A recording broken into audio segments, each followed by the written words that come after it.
the fallout from the McSkimming scandal has rocked the public confidence in police leadership. Also raises questions about accountability, integrity. Julie Haggie is Chief Executive at Transparency International, New Zealand, and joins me live. Good morning. Good morning. Julie, nice to have you here. We rank, I think last time I checked, it was 4th out of 180 countries in the world on the index. Does something like this affect that?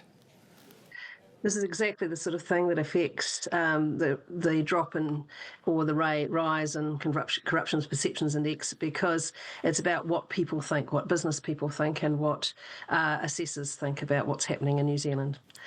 So that's the sort of a thing which it addresses. Leadership at the top level of this public service is one of those things that affects this. Julie, what do you think? Do you think it's corruption? No. I'm only basing it on the IPCA report, and there may be more to learn.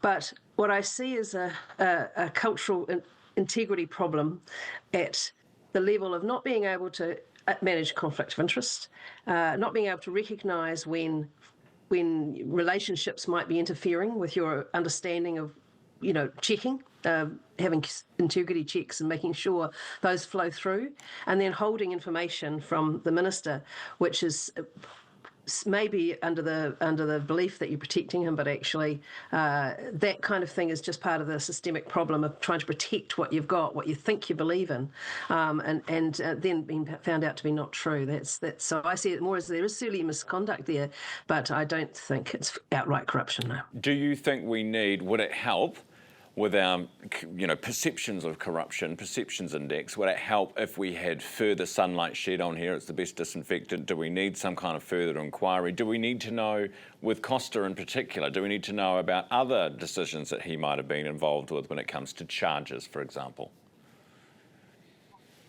Yes, I think the IPCA has got more to say on this, and I'm hoping we do hear from that. I don't think it needs a general inquiry, because if you read their report, and I encourage people to do so, it's actually really a good in-depth report and covers a range of agencies. And so I think that it may be that will uncover more. It's just hard to say at the moment. It looks like misplaced conflict of interest, which in itself is a big issue for a head of a government agency and their advisors. Julie, appreciate that. Thanks. When's the next ranking come out?